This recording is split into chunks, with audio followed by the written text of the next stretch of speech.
শাসনের খড়িবাড়িতে উত্তেজনা। রবিবার রাতে রাস্তায় দেহ রেখে বিক্ষোভ, ঝুলন্ত দেহ উদ্ধারের রহস্য, খুনের দাবি পরিবারের। গ্রেপ্তারের দাবিতে টায়ার জ্বালিয়ে রাস্তা অবরোধ।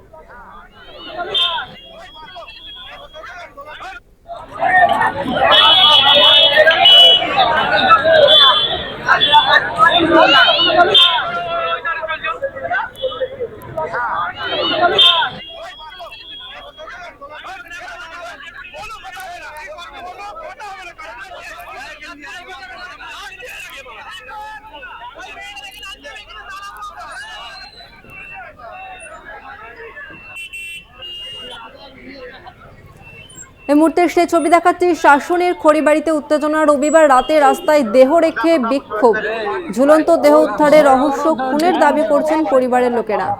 গ্রেপ্তারের দাবিতে টায়ার জ্বালিয়ে রাস্তা অবরোধ, অর্থাৎ খুনের অভিযোগ করছেন পরিবারের লোকেরা এবং খুনিকে গ্রেপ্তারের দাবিতেই রাস্তায় টায়ার জ্বালিয়ে বিক্ষোভ দেখান পরিবারের লোকজন এবং স্থানীয় বাসিন্দারা। এই মুহূর্তে আমাদের সঙ্গে ফোন লাইনে রয়েছে প্রতিনিধি ভক্তি। পরিবারের কি অভিযোগ? দেখো, পরিবারের যে অভিযোগ, যে এই যে মেয়েটির সাথে ছেলেটির একটা ভালোবাসার সম্পর্ক ছিল, সেই সম্পর্কের অবনতি হওয়াতে তাদের মধ্যে বিবাদ চলছিল কদিন ধরে, এবং পরবর্তীকালে ছেলেটিকে অভিযোগ মেরে পিটিয়ে এবং শ্বাসরোধ করে ঝুলিয়ে দেওয়া হয়। এবং যখন মেয়ের পরিবার এই বিষয়টি জানতে পারে, তখন তারপর কিন্তু বলা যায় ছেলের পরিবারের বাড়িতে যায় এবং ছেলের পরিবারের দাবি পুলিশের কাছে যাওয়ার পরও মেয়েটিকে জিজ্ঞাসাবাদ তো দূরের কথা, তাকে ডেকেও পাঠায়নি, কোনোভাবে কোনো কিছু করেনি।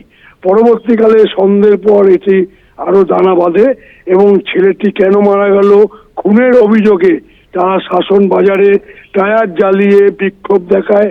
পুলিশ গেলে পুলিশের সাথে বচসা হয়, পরবর্তীকালে পুলিশ লাঠিচার্জ করে এবং বলা যেতে পারে মধ্যরাত্রি পর্যন্ত উত্তেজনা চলে এবং অবশেষে পুলিশের বিশাল বাহিনী র্যাব নিয়ে যাওয়ার পর অবস্থা নিয়ন্ত্রণে আনে। এখনো পর্যন্ত জানা গেছে 8 জনকে গ্রেপ্তার করা হয়েছে এই ঘটনায় এবং পরবর্তীকালে তদন্ত করছে পুলিশ। পুলিশের দাবি, ঘটনার পর তারা কিন্তু লিখিত অভিযোগ নিয়েছিল, তদন্ত করছিল, কিন্তু এই যে মেয়ের বাড়ির লোককে বাড়ি চড়া হওয়া, ছেলের বাড়ি খুন করে দেওয়া, এই বিষয়টা নিয়ে পুলিশ তদন্তের আগেই তারা এইভাবে গন্ডগোল করলো। সেই কারণে এখনো তদন্ত চলছে। 8 জনকে আজকে বারাসাত আদালতে পাঠানো হবে। এখন পর্যন্ত পুলিশ কিন্তু পুরো গোটা অঞ্চলটি পুলিশ পিকেট করে রাখা হয়েছে। ধন্যবাদ তোমাকে ভক্তি। আমরা কথা বললাম প্রতিনিধি ভক্তিদের সঙ্গে।